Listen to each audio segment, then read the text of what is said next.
Welcome, everybody, to the Assisted Living Investing Show with me, your host, Brett Shotkavis. And today we're going to be talking about one and done. That's one and done investing with assisted living. And what really drew me to this niche, why I got so excited about assisted living, was this idea of one and done, that I could do one deal and be done, right? That I can do one deal and be across the financial freedom finish line. That I could just do one big deal and have my family set up for life.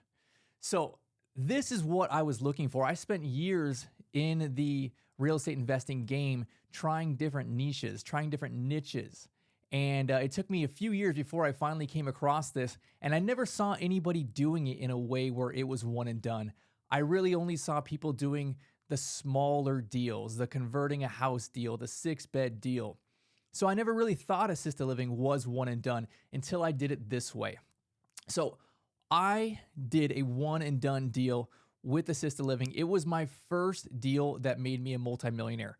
So this is really, really what I love about it, because I can do one big deal and now I know that I have my family taken care of, right? So let me break this down, because there's really 3 points that I want to talk about today, why I think that assisted living investing is something that I love, that I want to continue to pursue, and I want to teach people about, because there's a fantastic opportunity just to do one deal, right? But do the right size deal, do the right kind of deal.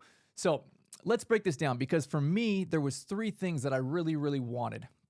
The first was active income, right? I wanted to be able to take care of my family, take care of my kids. So with assisted living, right, with this one and done style of a deal, the income every single month is plenty. It's enough for me to take care of my family. It's enough for me to take care of our lifestyle. It's enough for me to have a lot of savings every month set aside.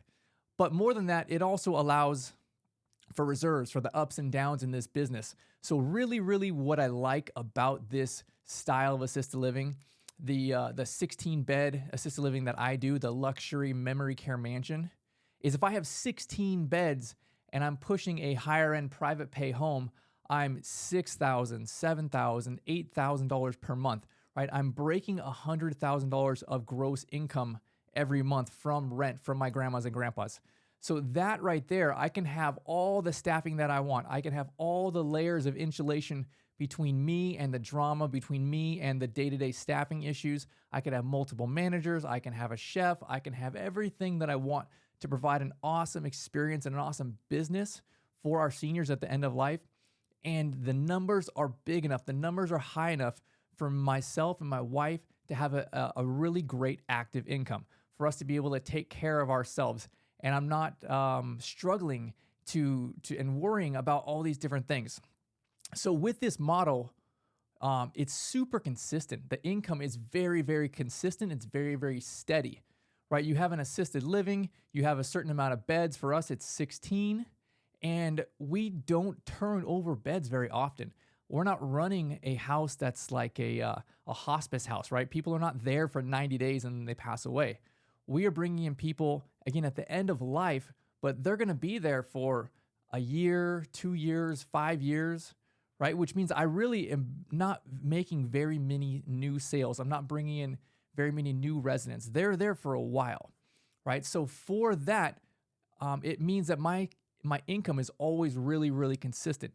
That every single month, I know exactly how much I'm going to bring in every month, and I'm able to manage those financial costs really easily and be very steady with my business. So it's super consistent. There's not the ups and downs of flipping houses.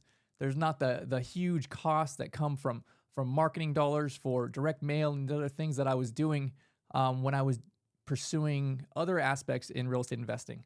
So I think the active income is fantastic. But I also wanted to do a business that helped people. I wanted to make a difference in my city, in my community. I wanted to do something where I was excited to go to work each day, because I'm actually like living a purpose, I'm using my skills and my abilities as a business person to make money by helping people. And every single day that I go in there It is the littlest things.